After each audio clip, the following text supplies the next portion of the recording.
उनके कहने पर कहीं ना कहीं ये शादी मतलब लिखा पढ़ी वाली हो गई। अब थोड़ा आपसे कुछ उन सवालों पर आते हैं जो हो सकता है आपको असहज भी करें।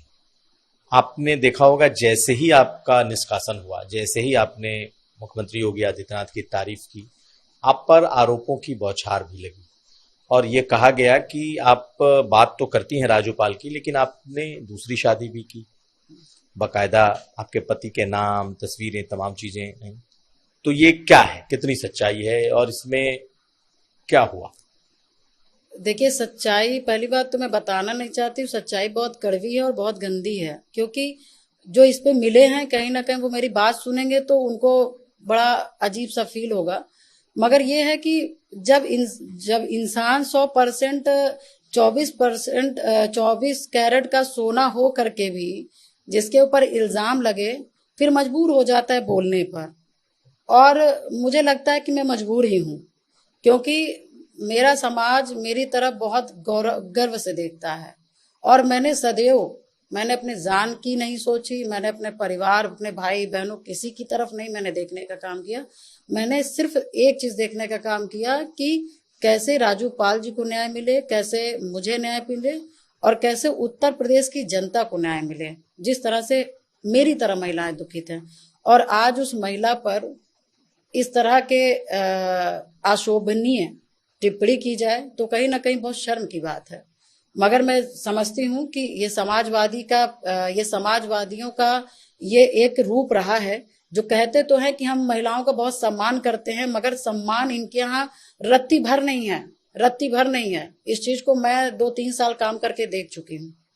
और आज क्योंकि मैं बताना चाहूंगी कि मेरे ऊपर जो षड्यंत्र हुआ, तो इस षड्यंत्र को मैंने समाजवादी के मुखिया को मैंने एक एक बात बता दी शादी को लेकर के, कि किस तरह से मेरी दूसरी शादी प्लानिंग से हुई और सिर्फ इसलिए हुई कि इसके रहते हुए कभी भी क्या कहते हैं अतीक अहमद को इस राजूपाल के मुकदमे में क्या कहते हैं इसको रिलैक्स नहीं दिया जा सकता, और कभी इसके रहते हुए अतीक अहमद को फिर से इलाहाबाद में राजनीतिक में जिंदा नहीं किया जा सकता। तो कैसे हटाया जाए?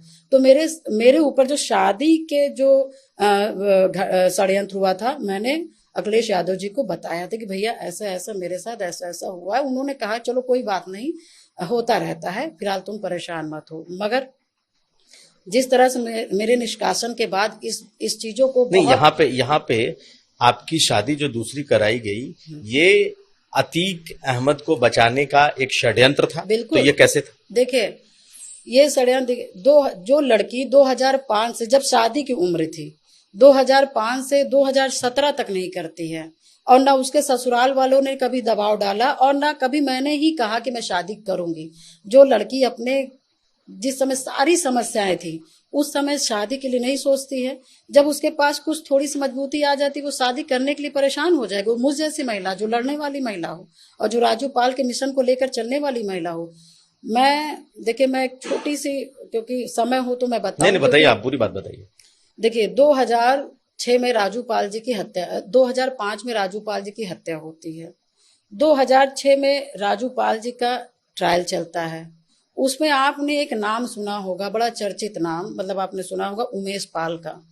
तो उमेश पाल कहने को तो वो मेरे बुआ के लड़के थे, वो मेरे भाई थे, वो बुआ के लड़के थे और कहने को मेरे भाई थे, मगर उन्होंने सदैव अतीक अहमद के लिए काम किया।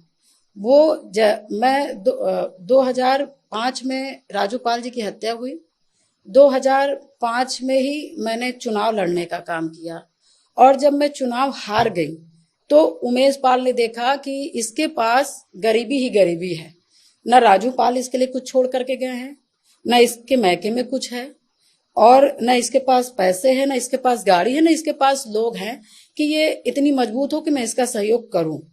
तो इन्होंने, जब मैं चुनाव हार गई तो इन्होंने मेरा साथ छोड़ दिया।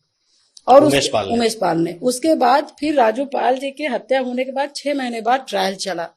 ट्रायल में इन्होंने, उमेश पाल ने क्या किया कि अतीक अहमद के पक्ष में मुकदमा कर दिया। जब सन 2006 में अतीक अहमद के पक्ष में मुकदमा कर दिया, इन्होंने कहा कि मैंने अशरफ को नहीं देखा कि राजू पाल को गोली मारे हैं। तो उसके बाद से फिर उस दिन से मेरा सोच अलग हो गया। ये चश्मदीद थे क्या? नहीं, चश्मदीद गवाह ये नहीं थे, चश्मदीद गवाह रुखसाना थी। तो ये भी गवाह थे, बनाए गए थे। तो इनका मैं इनसे अलग हो गई। मैं उसी दिन 2006 से मैं इनसे अलग हो गई और 2006 से अलग हो करके मैं 2016 तक अलग रही। और 2006 से लेकर के मैंने जिला कचहरी में, हाई कोर्ट में, सुप्रीम कोर्ट में मैंने अकेले मुकदमा लड़ा और मैंने अकेले राजनीति की। ठीक है।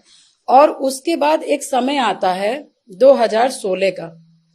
2016 में मैं सुप्रीम कोर्ट में अपने राजू पाल का मुकदमा लड़ रही थी। सुप्रीम कोर्ट से एक आदेश होता है कि राजू पाल का जो हत्या हुई थी, दिन दहाड़े हुई थी, उसकी सीबीआई जांच कराई जाए। सीबीआई जांच की आर्डर होती है और जो भी पुराना है उसको खत्म करके नए तरीके से जांच हो और इसमें जो भी दोषी हैं उनको सजा दी जाए।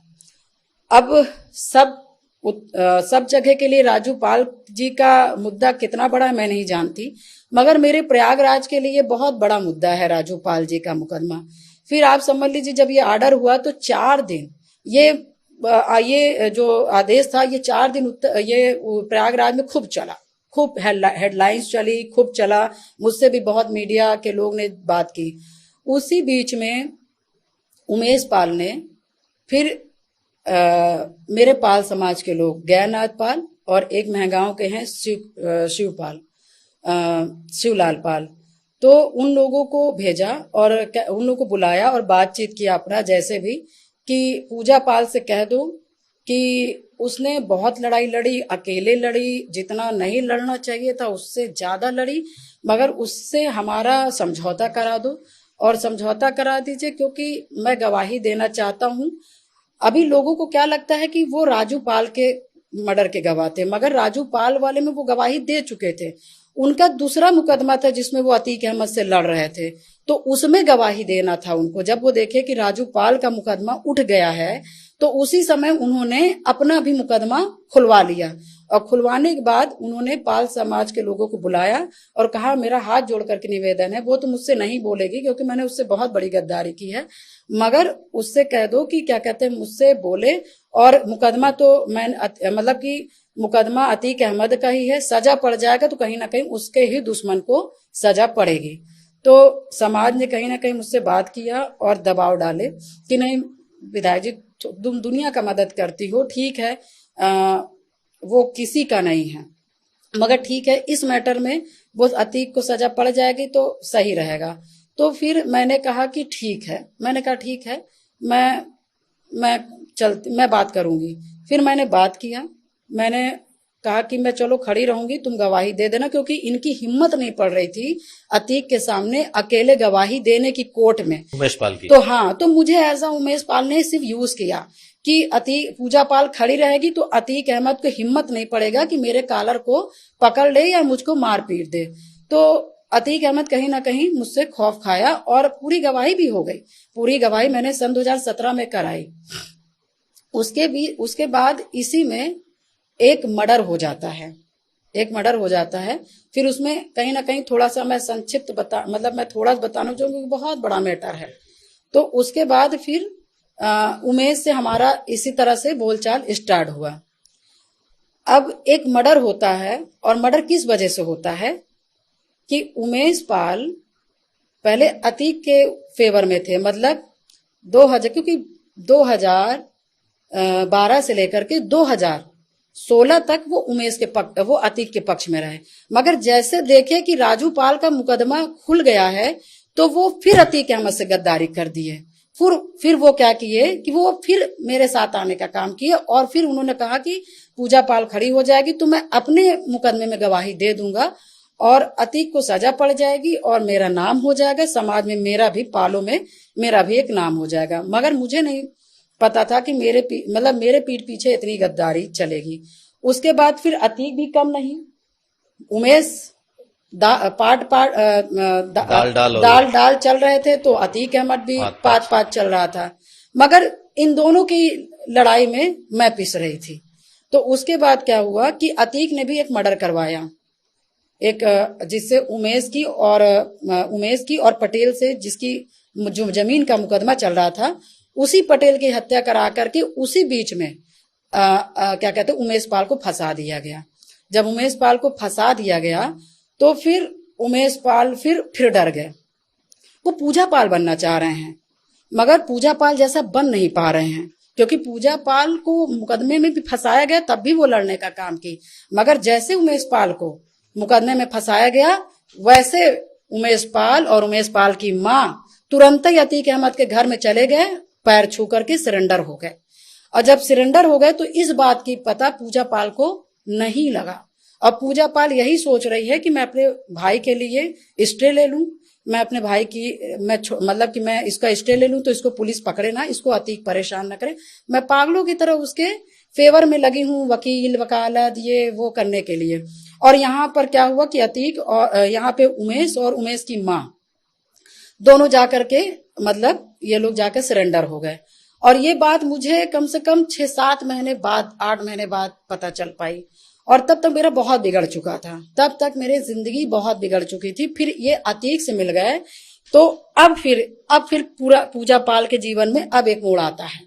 अब जब अतीक अहमद हत्या करवा के एकदम उसको अपने उस पे ले लेता है, कब्जे में ले लेता है, तब इन दोनों का फिर दिमागी शैतानों की दिमागी चलना स्टार्ट हो गया। अब ये हुआ कि अब फिर हम साथ में हैं तो फिर पूजा पाल की बर्बादी कैसे की जाए। तो अब ये दोनों देख रहे हैं कि ये औरत बदलने वाली नहीं है, ये लड़ेगी। और क्योंकि सीबीआई जांच करा चुकी है, जब सुप्रीम कोर्ट से सीबीआई जांच करा के ला सकती है तो फिर अपने गवाहों को भी इकट्ठा करके जाएगी, बयान कराएगी, गवाही कराएगी, जिरह कराएगी और अतीक को सजा भी पड़वा सकती है। तो फिर इन दोनों ने क्या किया कि इन दोनों ने जब फिर मुझे पता नहीं कि उमेश पाल मिल गया है, फिर इसने क्या किया कि फिर मुझे बुलाया और कहा बेटा कि तुम बहुत परेशान हो, तुम्हारा चेहरा मैं देखता हूं तो मुझे रुलाई आती है, मुझे ये दिक्कत होती है। मैंने तुम्हें हमेशा सफेद साड़ी में देखा, मैंने तुम्हें कभी लाल साड़ी में देखा, मैंने तुम्हारे मांग में कभी सिंदूर नहीं देखा। तुमने कितना झेला, तुम राजू पाल भी तुम्हारे लिए कुछ करके नहीं गए कि तुम्हारी व्यवस्था बना के गए हो। ये मतलब एक जो भाई अपनी बहन को जितना इमोशनल कर सकता है, जो इमोशनल जितना कर सकता है वो उसने किया। और आज तक मुझे इस तरह का इमोशनल किसी ने नहीं किया।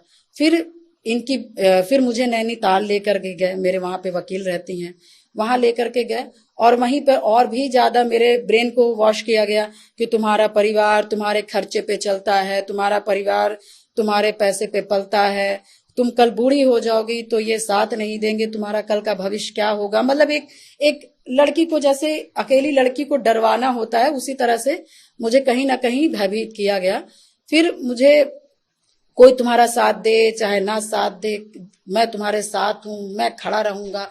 तो इस तरह का कहीं ना कहीं वो और नैनीताल में उनकी पत्नी दोनों ने मुझे बरगलाने का काम किया। और मुझे परजात के लोगों ने, मुझे दूसरे लोगों ने कहा कि विधायक जी अपने बारे में सोचिए, मुझे कुछ लोग और उन्होंने कहा कभी अपने बारे में सोचिए, मगर मैं कभी नहीं सोची।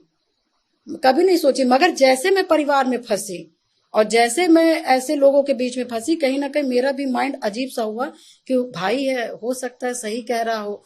और फिर तब भी मेरा मन कठोर था, मैं नहीं पिघली। तो फिर इसने इमोशनल मुझे जहां मेरा जो शक्ति थी वहां पे वार कर दिया। जैसे रावण की नाभि में होती है ना शक्ति, वैसे मेरा वहां जहां राजू पाल के मुकदमे में बसती थी मेरी जान, वहां पे वार कर दिया। उसने कहा कि ऐसा है कि तुम परेशान मत हो बेटा, तुम शादी तुम्हारी हो भी जाती है तो ये मुकदमा मैं अपनी मुकदमा की तरह लड़ूंगा, ये मुकदमा राजू भाई का मैं अपने मुकदमा की तरह लड़ूंगा और अतीक को सजा दिलवाऊंगा। और तुम देखना जितना तुम नहीं सोची होगी मैं उतना अतीक का मैं करने का काम करूंगा। मैं भी, क्योंकि बहुत ज्यादा लोग घर में है नहीं बातचीत करने वाले, मैं बहुत बात नहीं कर पाई और उनके कहने पर कहीं ना कहीं ये शादी मतलब लिखा पढ़ी वाली हो गई। मगर ये भी मैंने कहा ना, मेरा सिर्फ थोड़ी समय के लिए मुझे परेशान करता है।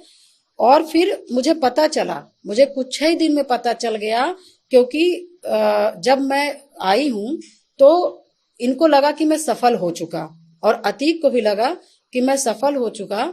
तो कहीं ना कहीं इन लोगों ने कहीं पर बैठ करके बातें, जैसे कि मर्डर हो जाता है ना, मर्डर होने के बाद पता चलता कि पहली गोली मैंने मारी, शूटर ये बुलवाया, ये किया, तो कहीं ना कहीं ये बात खुलने लगी धीरे धीरे, क्योंकि अतीक को और उमेश पाल को ये लगा कि अब अतीक अहमद के मुकदमा में रिलीफ मिल जाएगा, आराम मिल जाएगा, क्योंकि ये लड़की तो अब यहाँ रहेगी नहीं। और मुझे क्या कहते हैं, अतीक अहमद को सांसद बन जाएंगे, क्योंकि अब ये राजनीति में दखल देने के लिए रहेगी नहीं, और मैं आराम से विधायक बन जाऊंगा, क्योंकि दखल देने के लिए है नहीं है। और समाज भी, क्योंकि अदर कास्ट में समाज हुए है, तो इसके समाज के लोग भी इसको थूकेंगे, धिक्कारेंगे और इसका बहिष्कार करेंगे। मगर मैं बस यही कहना चाहूंगी कि शायद मेरे भाई ये भूल गए थे, उमेश पाल जी, कि जो अपने मरे हुए पति के लिए लड़ सकती है, तो जिसके ऊपर षड्यंत्र हो रहा होगा और मैं जिंदा हूं, मैं अपने लिए नहीं लड़ सकती। मैंने लड़ा, और जब मुझे पता चला कि ये शादी षड्यंत्र है, तो मैंने इसका विरोध किया और मैंने इसका विखंडन करके, मैंने जो भी ये सोच रहे थे कि यहाँ पे न रहे, यहाँ से चुनाव न लड़े और अतीक अहमद को रिलीफ मिल जाए और मैं विधायक बन जाऊं, तो मैं इनके छाती पे ही प्रयागराज में रही। मैंने गाली भी सुना, मैंने शब्द भी सुने, मैंने आशोभनी टिप्पणी भी सुनी, मगर मैं अतीक के ही छाती पे रही। वहीं से मैं चुनाव की तैयारी की, वहीं से मैं चुनाव लड़ी, वहीं से विधायक बनी, और इन दोनों की प्लानिंग मैंने फेल की। तो आपके दूसरी पति से आपकी बनी भी नहीं, आप रह भी नहीं सकते। देखिए, मैं 4-5 परिवार चलाती हूँ, मैं अपनी विधायकी चलाती हूँ, मैं क्षेत्र चलाती हूँ, इतना भगवान ने मुझे दिया हुआ है कि मैं सब चला सकती हूँ। ये रिश्ता भी चला सकती थी, ऐसा नहीं है, मगर कहीं ना कहीं मन में एक डर, मन में एक पीड़ा, मन में एक वो है कि जो शादी छल से कराई गई है, वो शादी कितने दिन तक, और वो शादी क्यों? तो ऐसे रिश्ते का भगवान कभी समर्थन नहीं करता है, तो इसलिए मैंने भी समर्थन नहीं किया। और मेरी जो लड़ाई थी, क्योंकि मेरी लड़ाई अतीक अहमद से थी, और मैं न्याय पाना चाह रही थी, राजू पाल को न्याय दिलाना चाह रही थी, उन पीड़ित परिवार को न्याय दिलाना चाह रही थी। इसलिए जब मेरी जिंदगी बर्बाद हो सकती है पहले, तो पूजा पाल एक जिंदगी और अपना दूसरा भी बर्बाद कर सकती है अतीक अहमद को बर्बाद करने के लिए। मैंने अपना दूसरा जीवन भी बर्बाद करने का काम किया, और मुझे बड़ा गर्व है कि मैंने अपने मिशन को जारी रखा, और भगवान ने मेरी ईमानदारी को देखते हुए, भगवान ने जब देखा कि मैं चारों तरफ से फंस गई हूं, तब भगवान ने उत्तर प्रदेश में भाजपा जैसी सरकार बनाई और योगी जैसे मुख्यमंत्री बनाने का काम किए, और सब मेरे दुश्मनों को मट्टी में मिलाने का काम किया, क्योंकि शायद मेरे हाथ पैर सब गवाही दे रहे थे।